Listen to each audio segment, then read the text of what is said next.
शुरू करते हैं।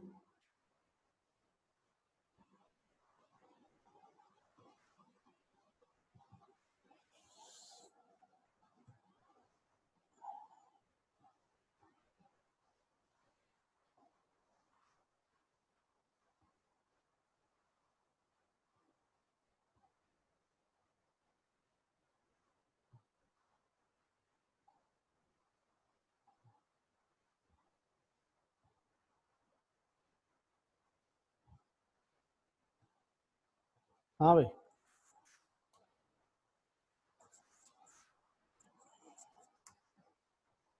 शैक्षिक मूल्यांकन हम पढ़ रहे थे, और मूल्यांकन की अर्थ परिभाषा, उसके उद्देश्य, उसके प्रकार सब कुछ पढ़ चुके थे हम मूल्यांकन के, है ना। लेकिन अब ये है शैक्षिक मूल्यांकन के प्रकार।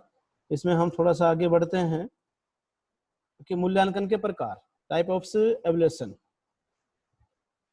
दो प्रकार होते हैं। एक होता है परिमाणात्मक मूल्यांकन, जिसे हम अंग्रेजी में क्वांटिटेटिव एवल्यूएशन कहते हैं। परिमाण का मतलब होता है एक मात्रा प्रदान करना, अंक प्रदान करना, आप उसको कह सकते हो। अगर हमने उसको परिमाण दे दिया, एक मात्रा दे दी, एक संख्या दे दी, वो होता है परिमाणात्मक मूल्यांकन। और दूसरा होता है गुणात्मक मूल्यांकन, क्वालिटेटिव एवल्यूएशन। मात्रा के साथ साथ जब हमने उसको गुण प्रदान कर दिया तो वो गुणात्मक प्रदान होता है, गुणात्मक मूल्यांकन होता है। जैसे कि बच्चे ने क्लास में, है ना, 92 मार्क्स अचीव किए उसने, तो ये उसका परिमाणात्मक मूल्यांकन होता है। लेकिन उसने कक्षा में पहला स्थान प्राप्त किया, ये उसका गुणात्मक मूल्यांकन है। ठीक है।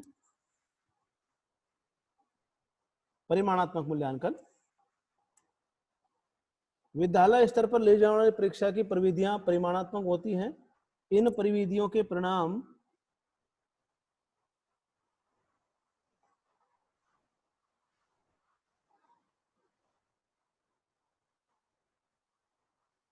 संख्यात्मक अथवा परिमाणात्मक होते हैं। जो बालक प्राय बालकों की उपलब्धि ज्ञान करने से संबंधित होते हैं, इनमें निम्न परीक्षाएं आती हैं। मौखिक परीक्षा, लिखित परीक्षा, प्रयोगात्मक परीक्षा, ये सारी परिमाणात्मक मूल्यांकन की होती हैं। मौखिक परीक्षा, लिखित परीक्षा और प्रयोगात्मक परीक्षा। चलो आगे हम बढ़ते हैं। मौखिक परीक्षा, ओरल टेस्ट। मौखिक परीक्षाओं में प्रश्न, वाद विवाद प्रतियोगिता तथा नाटक आदि को लिया जा सकता है।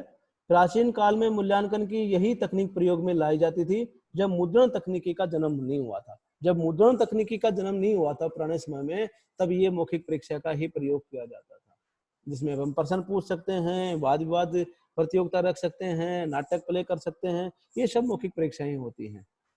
ठीक है। ऐसा माना जाता है कि मौखिक परीक्षा का सर्वप्रथम प्रयोग गलेडाइटस ने किया था। सबसे पहले मौखिक परीक्षाओं के प्रयोग करने की शुरुआत जब आती है, तो ये हम अपने अपने भारत की बात नहीं कर रहे हैं, अपने प्राचीन भारत की बात नहीं कर रहे हैं, ये बात हम यूरोप की कर रहे हैं। क्योंकि ये हमारा जो भी जो शिक्षा का जो भी हमारा जो सिलेबस बना हुआ है, या शिक्षा की जो भी बातें हुई हैं, शिक्षा की शुरुआत जब से मानी जाती है, तब ये सारा हमारी किताबों में सब, क्योंकि ये पाश्चात्य से ही लिया हुआ है और वहीं की सारी किताबें हैं और वहीं के लोगों ने लिखी हैं, तो उन लोगों ने अपना नाम लिया है। लेकिन यदि हम प्राचीन भारत के, अपने भारत की बात करें, तो मौखिक परीक्षाओं का बहुत बार जिक्र हुआ है। महाभारत में भी एक प्रसंग है, जब कौरव पांडव अपनी माता के साथ लाक्षा ग्रह से जलने के बाद अपनी माता के साथ जंगल जंगल भटक रहे थे, तो उनको प्यास लगी तो धर्मराज युधिष्ठिर ने सबसे पहले सबसे छोटे वाला जो सहदेव था, उसको पानी लेने के लिए भेजा। जैसे सहदेव पानी लेने के लिए गया और पोखर पे पहुंचा, तो वहां जैसे पानी पीने लगा, तो वहां एक आवाज आई यक्ष की, अब पानी पीने से पहले मेरे प्रश्नों के उत्तर दीजिए। तो उसने प्रश्नों के उत्तर नहीं दिए, पानी पी लिया, वहीं पे मर गया। ऐसे करते करते सारे मर गए। लास्ट में युधिष्ठिर गया कि मेरे भाइयों को हुआ क्या, आए क्यों नहीं। तो देखा तो सारे मरे पड़े हैं। तब उसने भी वहां पे पानी पीना चाहा, क्योंकि प्यास लगी थी। तो वही आवाज आई कि मेरे प्रश्नों का उत्तर दीजिए, यदि आप मेरे प्रश्नों का उत्तर देते हैं तो आप पानी पी सकते हैं, अन्यथा आपका हाल भी अपने भाइयों के जैसा होगा। और धर्मराज बुद्धिमान थे और उन्हें नैतिक ज्ञान भी था, आध्यात्मिक ज्ञान भी था। तो उन्होंने कहा कि पूछिए, मैं आपके प्रश्नों का उत्तर दूंगा। तो उन्होंने उससे जो प्रश्न पूछे, उसका सारा वृत्तांत जो है महाभारत में आपको मिलेगा। तो ये मौखिक परीक्षा है। तो इस तरह से जब हम मौखिक परीक्षाओं की बात करते हैं तो हमारे समय में तो बहुत पहले से, क्योंकि ये वेद जो है ये लिखना तो बहुत बाद में शुरू हुआ है। हमारी जो परंपरा है, हमारी जो संस्कृति है, हमारा जो सनातन धर्म है, वो सारा एक पीढ़ी से दूसरी पीढ़ी को श्रुति ज्ञान के द्वारा ही प्राप्त हुआ है, मतलब मौखिक याद करके ही प्राप्त हुआ है। और गुरुजी अपने शिष्यों की मौखिक परीक्षाएं ही लेते थे, कोई लिखित परीक्षा नहीं होती थी। तो ये हमारे तो बहुत पहले से शुरू हो गया था। लेकिन चूंकि ये आधुनिक समय की बात चल रही है और पाश्चात्य का प्रभाव इसमें स्पष्ट दिख रहा है, तो सर्वप्रथम प्रयोग क्लेराइट्स का नाम आता है। हमारे पास, हमने क्या शुरू किया, हमारे पास लिखित में कोई प्रमाण नहीं है, इसलिए हमारी बात को कोई मानता ही नहीं है। ठीक है, रामायण महाभारत को हमारे इतिहास में शामिल नहीं है, महाकाव्यों की श्रेणी में आते हैं, लेकिन वो हमारे लौकिक जीवन में रामायण महाभारत का पूरा मिल जाएगा कि हम हमारे घर में हमारे बड़े बुजुर्गों से कैसे बात करते हैं, उसमें रामायण महाभारत के सारे हम उनके जो नियम्स होते हैं या जो आध्यात्मिक जो बातें होती है वो सारी हम अपने यूज करते हैं, लेकिन कहीं इतिहास में आपको नहीं मिलेगा, क्योंकि हम उस चीज को प्रूव नहीं कर पाए। और जिस चीज को हम प्रूव नहीं कर पाए उस चीज को महाभारत हो या रामायण हो या कोई बात हो, हम उसको इतिहास में नहीं रख सकते। ठीक है, उसके पश्चात दार्शनिक का नाम आता है। दार्शनिक सुप्रसिद्ध जो यूनानी दार्शनिक है सुकरात, उसकी जो विधि थी वो प्रश्नोत्तर विधि थी। वो प्रश्न पूछते थे अपने शिष्यों से, शिष्य उत्तर देते थे अपनी समझ के अनुसार, और यदि उत्तर सही नहीं होता था तो सुकरात अपने शिष्यों के समस्या का समाधान करते थे, सही उत्तर बताते थे। तो सुकरात का नाम आता है जिसने इसका किया प्रभाव। मौखिक परीक्षाओं में परीक्षक और परीक्षार्थी प्रत्यक्ष रूप से अंत्य क्रिया करते हैं। शिक्षक और शिक्षार्थी कहें, छात्र या अध्यापक कहें, छात्र से प्रश्न पूछता है अध्यापक और छात्र प्रश्नों का उत्तर देता है। वो आमने सामने, प्रत्यक्ष रूप से आमने सामने खड़े होकर एक दूसरे से प्रश्न पूछते हैं साक्षात्कार की तरह, और अंत्य क्रिया करते हैं, इंटरेक्शन करते हैं। इंटरेक्शन का मतलब सवाल जवाब करते हैं। इन परीक्षाओं का उद्देश्य मौखिक प्रश्नों के माध्यम से बालकों की अभिव्यक्ति और क्रियाशीलता की जांच करना होता है। मौखिक परीक्षाओं के माध्यम से बालक की अभिव्यक्ति और कितना बोल सकता है, कितना अच्छा अपनी बात को आपके सामने रख सकता है ना, उस अभिव्यक्ति का की जांच होती है, और बच्चे की क्रियाशीलता का ज्ञान होता है कि बच्चे ने कहाँ तक सीखा हुआ है। छोटी कक्षाओं के लिए आज भी इन परीक्षाओं का प्रयोग किया जाता है। छोटी कक्षाओं के चौथी पांचवी की क्लास में मौखिक परीक्षा का रहता है। हमने हमारे अब तो ध्यान नहीं है कि नहीं है, लेकिन हमने मौखिक परीक्षाएं दी हैं। किंतु आज बड़े स्तर पर भी इनका प्रयोग सामान्यतः हो रहा है। बड़ी कक्षा में प्रवेश के समय जो इंटरव्यू लिया जाता है, और उच्च स्तर पर जैसे पीएचडी वगैरह करते हैं तो जो वाइवा करते हैं, वाइवा मौखिक परीक्षा का ही, वाइवा का नाम भी मौखिक परीक्षा ही है, आदि में इनका प्रश्न शिक्षा के क्षेत्र में हो रहा है। पीएचडी करने के बाद जो वाइवा होता है तो मौखिक परीक्षा ही होती है, तो वो वाइवा मौखिक परीक्षाएं होती है। तो मौखिक परीक्षा आमने सामने, एक दूसरे के आमने सामने जब शिक्षक और शिक्षार्थी अंत्य क्रिया करते हैं तो मौखिक परीक्षा कहलाती है वो, जिसमें वो बालक की अभिव्यक्ति और क्रियाशीलता का पता लगाते हैं। लिखित परीक्षा, रिटन टेस्ट। मौखिक परीक्षाओं के बाद लिखित परीक्षाओं का शुभारंभ हुआ है। मापन के क्षेत्र में यह परीक्षाएं महत्वपूर्ण मानी जाती हैं। इनके दो रूप प्रचलित हैं। भाई पहले तो लिखने की कला, मुद्रण कला ही नहीं थी, मुद्रण यंत्र का आविष्कार ही नहीं हुआ था, तो लोग लिखेंगे कैसे? तो बाद में जैसे ही मुद्रण यंत्रों का प्रयोग हुआ है, मुद्रण शुरू हुआ है, तब से लिखित परीक्षाओं का दौर भी शुरू हुआ है। इनके दो रूप हैं। एक होता है निबंधात्मक परीक्षा, आप लोग जानते हैं, जो भी हमारा लिखित में एग्जाम होता है, जो भी हम पेपर देते हैं, लास्ट एनुअल एग्जाम देते हैं, निबंधात्मक परीक्षा होती है। उसमें चाहे किसी भी तरह के प्रश्न आओ, शॉर्ट टाइप आओ, ऐसे टाइप आओ, वेरी शॉर्ट टाइप आओ, ये सब निबंधात्मक परीक्षाओं के नाम से ही जाने जाते हैं। और दूसरा है वस्तुनिष्ठ परीक्षा, वैकल्पिक परीक्षा, ऑब्जेक्टिव टाइप परीक्षा, जो आजकल कॉम्पिटिशन्स में जो होती है, ये ऑब्जेक्टिव टाइप परीक्षा होती है, क्योंकि इसमें विश्वसनीयता होती है। आपने 100 प्रश्न किए, उनको कितनी ही बार चेक करो, किसी से भी चेक कराओ, तो 100 प्रश्नों में आपने जितने सही किए हैं उतने ही मार्क्स आपको मिलेंगे। ये विश्वसनीयता है। निबंधात्मक परीक्षा में मैंने आपको चेक किया, आपको मैंने 10 में से 8 दे दिए। कुलराज व्यास जी ने आपको चेक किया तो उन्होंने 10 में से आपको 7 दे दिए। गौरव जी ने आपको चेक किया तो उन्होंने 10 में से 10 दे दिए। तो ये वो विश्वसनीयता नहीं रही, क्योंकि हर आदमी ने चेक किया है, वो अपने नजरिए से उनको उसी तरह के मार्क्स देता है। तो निबंधात्मक परीक्षाएं विश्वसनीय नहीं होती है। वस्तुनिष्ठ परीक्षाएं आपसे आपने 100 नंबर के 100 सवाल किए, आपने 10 सवाल किए, उन 10 सवालों को चाहे मैं चेक करूं तो भी उतने ही मार्क्स आएंगे, चाहे मेरे साथी किसी भी साथी अध्यापक से चेक करूं उतने ही मार्क्स आएंगे। तो वस्तुनिष्ठ परीक्षाएं विश्वसनीय होती है, इसीलिए कंपटीशन में इनका प्रयोग किया जाता है। निबंधात्मक परीक्षा ऐसे टाइप। निबंधात्मक परीक्षा में छात्र विस्तार से प्रश्नों के उत्तर लिखता है। निबंधात्मक परीक्षाएं ईसा से 2000 ईस्वी पूर्व सर्वप्रथम चीन में प्रारंभ हुई थी। लिखित परीक्षा की शुरुआत सबसे पहले चीन में हुई थी। प्रशासनिक स्तर पर चीन ने अपने कर्मचारियों की भर्ती के लिए सबसे पहले लिखित प्रश्न या लिखित उत्तर प्राप्त करना शुरू किया था, लिखित परीक्षा लेना शुरू किया। जब लोक सेवा आयोग द्वारा ऐसे व्यक्तियों को चयनित किया जाता है जो निबंधात्मक रूप से प्रश्नों के उत्तर लिख सकते हैं, तो निबंधात्मक परीक्षाएं ली जाती है। निबंधात्मक परीक्षाओं के द्वारा ज्ञानात्मक अधिगम को मापा जा सकता है। ज्ञानात्मक हमारी जो लेखन कला है, अभिव्यक्ति की जो कला है, उसमें हम निबंधात्मक कलाओं के द्वारा परीक्षाओं के द्वारा ही मापा जा सकता है। ऑब्जेक्टिव टाइप में तो आपको 4 प्रश्न दिए जाते हैं, 4 में से ही 1 प्रश्न का चयन करना होता है। आप उसके अलावा किसी प्रश्न का चयन नहीं कर सकते। ये क्लोज एंडेड क्वेश्चन होते हैं। और निबंधात्मक परीक्षाएं open ended question, open ended answer होते हैं। आप अपनी मर्जी से, आप अपने मन में आपके जो आ रहा है, आपका प्रश्न का उत्तर आपके मन में जो आ रहा है, आपकी भाव अभिव्यक्ति आप उसमें लिख सकते हैं। तो ये निबंधात्मक परीक्षाओं में गानात्मक अधिगम को मापा जा सकता है कि आपने कितना रट्टा मारा है, आपने कितना ज्ञान प्राप्त किया है, आपका बुद्धि का मेमोरी लेवल कितना है। इनकी रचना करना सरल होता है, एक प्रश्न लिखा, निबंधात्मक लिखते चले जाओ। और मूल्यांकन प्रक्रिया में इनका अपना महत्व है। इनके द्वारा समस्या का अध्ययन, लेखन शैली, छात्रों की रुचि, ज्ञान की जांच और विषयगत कमजोरी का पता चलता है। आपने जो लिखा उसको चेक करेंगे तो आपकी क्या समस्या है उसका अध्ययन भी हो जाएगा, आपके लेखन शैली का पता चल जाएगा, आपकी रुचि का पता चल जाएगा, आपके ज्ञान के स्तर का पता चल जाएगा, और आपकी क्या कमजोरी है, आप कितना बढ़िया क्यों नहीं लिख पाए, इसका भी पता चल जाएगा। स्क्रीनशॉट ले लो आप। स्क्रीनशॉट तो आप सारे ले लो, इसका भी ले लो, और पीछे निकल गया उसका भी लेना है ना, मैं भूल गया बताना आप लोगों को। चलो मैं बैक करता हूँ,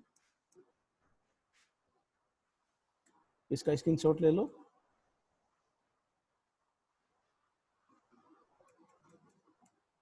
इसका स्क्रीनशॉट ले लो।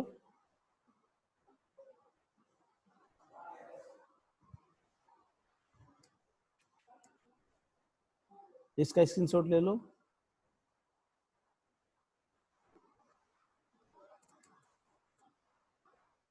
इसका स्क्रीनशॉट ले लो। इनको नोट कर लेना आप, है ना, क्योंकि स्क्रीनशॉट लेते रहोगे तो आपके मोबाइल की मेमोरी फुल हो जाएगी, आपको पता ही नहीं लगेगा कि कहाँ क्या लिखा हुआ है। एक डायरी बना लो इस पे सब्जेक्ट के नाम से, नोटबुक, और उसमें ये चीजें स्क्रीनशॉट ले लो और बाद में अपने हाथ से रिटर्न वर्क करते रहना। बहुत आसान हो जाएगा आपके लिए। पढ़ना पढ़ाना कोई ज़्यादा मेहनत नहीं है, 7-8 आपकी स्लाइड हैं बस, इससे ज़्यादा मैं लेके भी नहीं आता, उन्हीं पे चर्चा करते हैं अपन।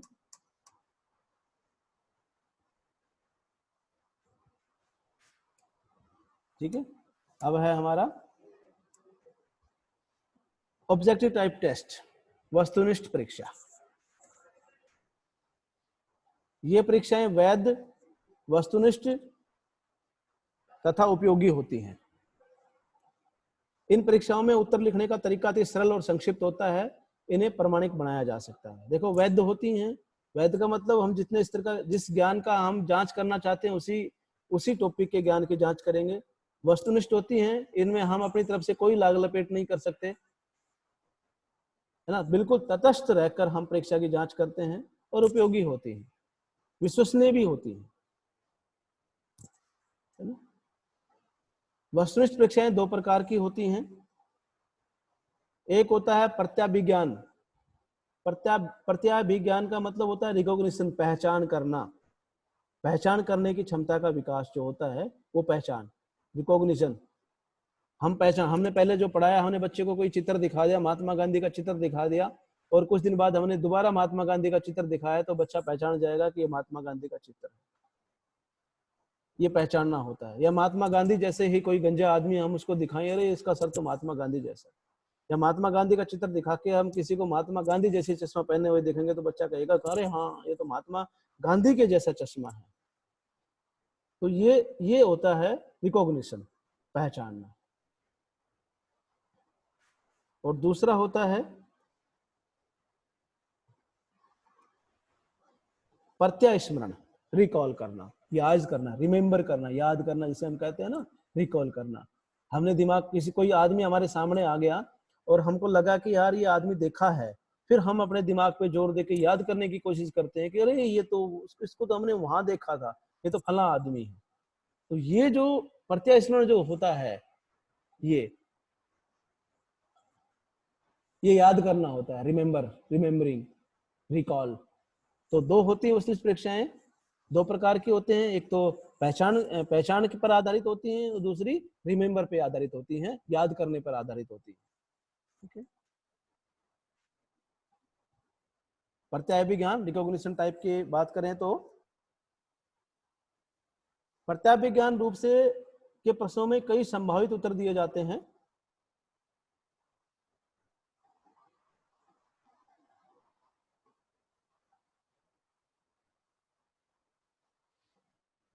और छात्र को उनमें से एक सही उत्तर का चयन करना होता है।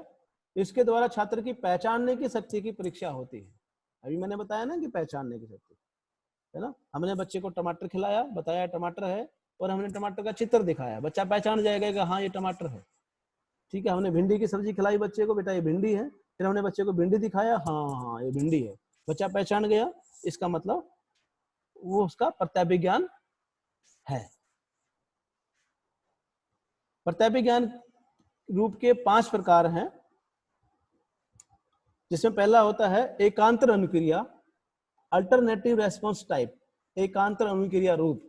जब हम बच्चे से कोई कथन कह के ना और फिर हम सत्य असत्य की बात करते हैं तो वो एकांतर अनुक्रिया रूप कहता है, अल्टरनेटिव रेस्पॉन्स टाइप होता है। सूरज पूर्व से उगता है और हमने लिख दिया सत्य असत्य निश्चय, और बच्चे को कहेंगे कि हाँ भाई सही उत्तर का आंसर दो, सूरज पूर्व से उगता है। तो बच्चे ने एकांतर अनुक्रिया की कि हाँ सूरज तो पूर्व से उगता है, हम रोज देखते हैं, उसने सत्य पे टिक कर दिया। तो ये जो है ये एकांतर अनुक्रिया रूप होता है प्रत्याभिज्ञान रूप का, अल्टरनेटिव रेस्पॉन्स देता है वो। इन्हें सत्य असत्य रूप भी कहा जा सकता है। इनमें कुछ कथन दिए जाते हैं, सही तथा गलत होते हैं। छात्रों को 2 विकल्पों में से एक को अंकित करना होता है। ये एकांतर अनुक्रिया रूप है। दूसरा है बहुनिर्वाचन रूप। इस प्रकार के प्रश्नों में एक कथन के कई उत्तर दिए होते हैं, जिनमें से सबसे सही उत्तर का चयन करना होता है। भारत की राजधानी है, दिल्ली है, जयपुर है, कलकत्ता है, मुंबई है। हमने बच्चे को दे दिया ऑप्शन। अब वो याद करेगा कि भारत की राजधानी हमने पढ़ी थी कहाँ, दिल्ली। तो उनमें से सबसे सही उत्तर का चयन करेगा वो दिल्ली। तो इस तरह का जब वो आता है तो उसको हम बोलते हैं मल्टीपल चॉइस टाइप, बहुनिर्वाचन रूप, जिसमें एक प्रश्न के 3 से 4 विकल्प आपको दिए जाते हैं और उनमें से आपका एक को चयन करना होता है वो। तो ये प्रत्याभिज्ञान रूप का ही दूसरा टाइप है। उसके बाद करते हैं अपन समानता रूप। ऐसे प्रश्नों को 2 स्तंभों में लिखा जाता है। एक स्तंभ में कुछ प्रश्न दिए जाते हैं और दूसरे स्तंभ में उनके उत्तर दिए जाते हैं, जिन्हें क्रमबद्ध रूप से नहीं रखा जाता है। छात्र को सही उत्तर का चयन करना होता है। ये मिलान करने के होते हैं ना, मिलान करने के क्वेश्चन। एक तरफ पे हमने राज्यों के नाम दे दिए और दूसरी तरफ हमने राज्यों की राजधानी दे दी, है ना, उनका क्रम डिस्टर्ब कर दिया। फिर हम बच्चे से पूछेंगे कि इनका सही मिलान कीजिए। ठीक है, राजस्थान की राजधानी हम जयपुर से मिलान करेंगे, गुजरात की राजधानी को हम गुजरात की राजधानी से मिलान करेंगे, मध्य प्रदेश की राजधानी का मध्य प्रदेश की राजधानी से मिलान करेंगे। तो इस तरह से जब मिलान करने के जो क्वेश्चन होते हैं उनको मैचिंग टाइप के क्वेश्चन कहते हैं, समानता रूप टाइप के क्वेश्चन कहते हैं। ठीक है, 2 स्तंभ, एक साइड में ए स्तंभ, कॉलम ए कॉलम बी आता है ना, मैच कीजिए। सही विकल्प का चयन कीजिए और नीचे हम मैच का भी 4 ऑप्शन दे देते हैं, या मत दो, सीधे लाइन खींच के बच्चे से मिलवा लो। तो ये समानता रूप टाइप हो जाता है। उसके बाद वर्गीकरण रूप होता है, क्लासिफिकेशन टाइप। इस प्रकार के मूल्यांकन में कुछ शब्द संगतता लिए होते हैं, लेकिन उनमें से एक शब्द असंगत होता है। छात्रों को उस असंगत शब्द का चयन करना होता है। ठीक है, हमने नाम ले दिया, गाय का नाम ले दिया, हमने भैंस का नाम ले दिया, हमने बकरी का नाम ले दिया, और हमने चौथे टाइप में हमने कुत्ते का नाम रख दिया। और अब बच्चे से कहेंगे कि इनमें से आप विसंगत को छांटिए, जिसमें 3 संगत है। तो बच्चा याद करेगा कि गाय भी दूध देती है, भैंस भी दूध देती है, बकरी भी दूध देती है, हम पीते हैं, लेकिन कुत्ता दूध नहीं देता है, तो हमने कुत्ते को छांट दिया, ये असंगत है। या हमने लिख दिया कुत्ता लिख दिया, खरगोश लिख दिया, बिल्ली लिख दिया, और एक जगह गाय कर दिया, तो हमने कह दिया कि वो हमने संगत को अलग से एक को निकाल दिया कि भी गाय दूध देती है, बाकी कोई दूध नहीं देता है। तो इस तरह के जो क्वेश्चन होते हैं उनको हम असंगत शब्द का चयन करना होता है। वर्गीकरण रूप क्लासिफिकेशन टाइप के क्वेश्चन कहलाते हैं। उसके बाद सादृश्य अनुभव रूप। इस प्रकार के प्रश्नों में 2 समान परिस्थितियां दी जाती हैं। पहली परिस्थिति के आधार पर समानता के संबंध को स्थापित करते हुए दूसरी परिस्थिति को पूर्ण किया जाता है ना। जैसे कि हमने रेलगाड़ी, आगे लिख दिया पटड़ी, और उसके बाद बस, तो उसका कॉलम हमें भरना पड़ेगा। तो हम समानता के आधार पर उत्तर देंगे। रेलगाड़ी कहाँ चलती है? लोहे की पटड़ी पर चलती है। बस कहाँ चलेगी? बस सड़क पर चलेगी, तो हम वहां पे लिखेंगे सड़क। तो इस तरह के जो क्वेश्चन होते हैं वो सादृश्य अनुभव रूप होता है, उनका एनालॉजी टाइप होते हैं वो। अगर हम समानता के आधार पर, समान परिस्थितियों के आधार पर हम उस प्रश्न का उत्तर देते हैं। हमने रेलगाड़ी के साथ लोहे की पटड़ी रखी है, इसका मतलब रेलगाड़ी लोहे की पटड़ी पे ही चलेगी। फिर हमने बस रख दिया, तो बस कहाँ चलेगी? बस तो सड़क पे ही चलेगी, तो हमने बस के आगे सड़क का ऑप्शन लिख दिया। ठीक है, तो इस तरह से प्रत्यय विज्ञान रूप के 5 प्रकार हो गए। एकांतर अनुक्रिया, सही गलत वाला, बहुनिर्वाचन, 4 में से 1 का चयन, समानता रूप, 2 स्तंभों में से हम मिलान करते हैं वो मिलान, वर्गीकरण, एक कोई अलग होता है, हमारे 4 ऑप्शन में से एक कोई अलग होता है जिसका अलग ही मतलब होता है, वो छांटना, और सादृश्य अनुभव रूप समान परिस्थितियों के आधार पर हमें अगले प्रश्न का उत्तर देना, ये हमारा सादृश्य अनुभव रूप होता है, एनालॉजी टाइप होता है।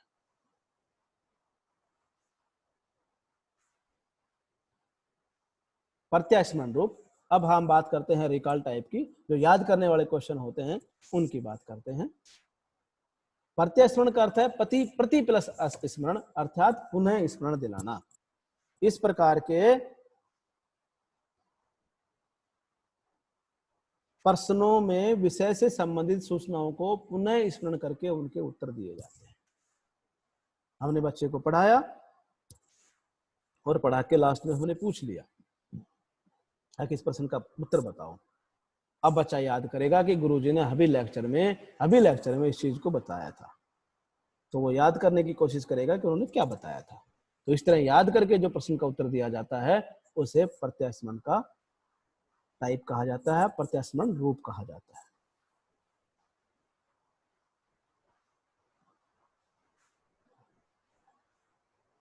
यह 2 प्रकार के होते हैं, प्रत्यास्मरण रूप भी 2 प्रकार के होते हैं। सामान्य प्रत्यास्मरण रूप, जिसे सिंपल रिकॉल टाइप कहते हैं अपन, इसमें साधारण प्रश्न पूछा जाता है। इस प्रकार के प्रश्नों में अनुमान की संभावना नहीं होती। प्रश्न का स्वरूप इस प्रकार का होता है कि उसका एक ही विशिष्ट उत्तर होता है। हमने बच्चे के एक सेंटेंस में खाली जगह छोड़ दी, पृथ्वी खालिस्तान के चारों ओर चक्कर लगाती है, बस उसमें फिक्स प्रश्न का उत्तर आएगा। अब बच्चा याद करेगा कि पृथ्वी किसके चक्कर लगाती है, उसने पढ़ा है, वो याद करेगा कि हाँ पृथ्वी तो सूर्य के चक्कर लगाती है, तो उस खाली जगह में सूर्य आएगा। एक निश्चित प्रश्न का निश्चित उत्तर आएगा, अक सूरज, पृथ्वी किसके चक्कर लगाती है? पृथ्वी सूरज के चक्कर लगाती है। दूसरा उत्तर हम कोई दे ही नहीं सकते, कोई अनुमान की संभावना नहीं होती है, विशिष्ट उत्तर होता है। ये सामान्य प्रत्यास्मरण रूप होता है। वो दूसरा है रिक्त स्थान पूर्ति रूप। इस प्रकार के प्रश्न अपूर्ण कथन अथवा वाक्य रूप में होते हैं। प्रत्यास्मरण के आधार पर छात्र रिक्त स्थानों की पूर्ति करता है। ऐसे प्रश्नों में अनुमान से सही उत्तर नहीं दिया जा सकता। इसमें सही अनुमान नहीं लगा जा सकता, इसमें हम थोड़ा इधर उधर का अनुमान भी लगा सकते हैं। ठीक है, राम खाली जगह खाता है, आम भी खाता है, सेव भी खाता है, आप दोनों बातें लिख सकते हैं। तो अनुमान से सही उत्तर नहीं दिया जा सकता, अनुमान लगाया जा सकता है।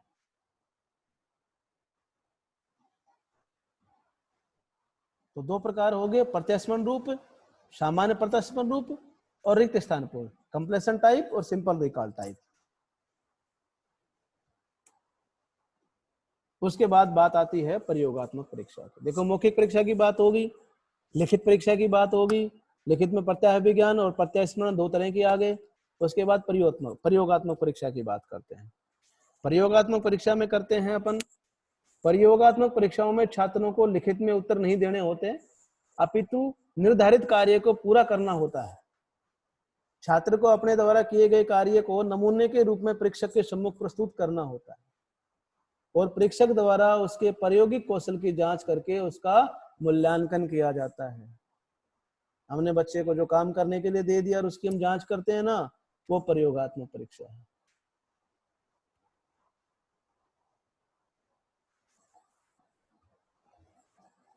विज्ञान, भूगोल, गृह विज्ञान, कला, क्राफ्ट, कृषि एवं संगीत आदि में इस प्रकार की परीक्षाओं का प्रयोग किया जाता है। विज्ञान के आप प्रैक्टिकल करते हो, लास्ट में एनुअल एग्जाम के समय में बाहर सेक्शनल आता है, आपसे प्रैक्टिकल करवाता है, आपको कोई काम देता है और आपको करने के लिए बोलता है, तो ये विज्ञान का हो गया। भूगोल का प्रैक्टिकल आप आर्ट वाले भूगोल का करते हैं, गृह विज्ञान का गृह विज्ञान वाले करते हैं, कला के लोग कला का करते हैं, कृषि वाले कृषि सब्जेक्ट वाले कृषि का करते हैं, संगीत वाले संगीत में बजा के दिखाते हैं। अगर आप वो धुन बजा के दिखाओ, आप वो रागनी गा के दिखाओ, आप या वो प्रार्थना गा के दिखाओ, गानी पड़ती है। तो ये दिए हुए कार्य को निर्धारित समय में पूरा करना, निर्धारित कार्य को पूरा करना होता है। ठीक है, जो प्रेक्षक के सम्मुख हमें प्रस्तुत करना होता है। तो ये प्रायोगिक परीक्षाएं होती हैं। इसका भी वो ले लो, आप स्क्रीनशॉट ले लो।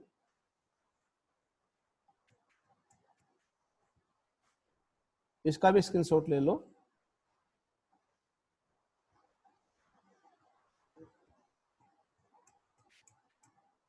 इसका भी स्क्रीनशॉट ले लो।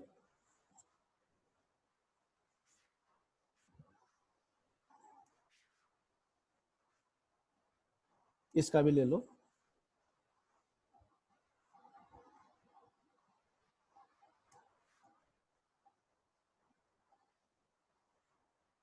इसका भी नहीं लिया है तो इसका भी ले लो।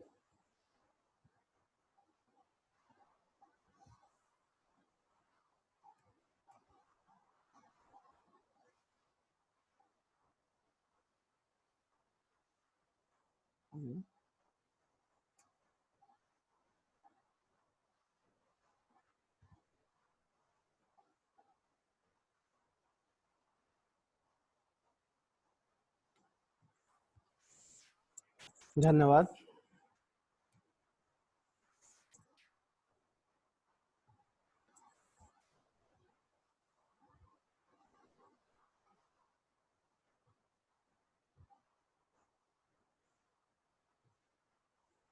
आपका कोई क्वेश्चन?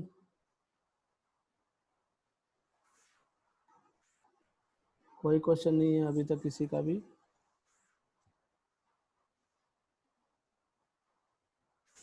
सबने अपनी अटेंडेंस लगा दी?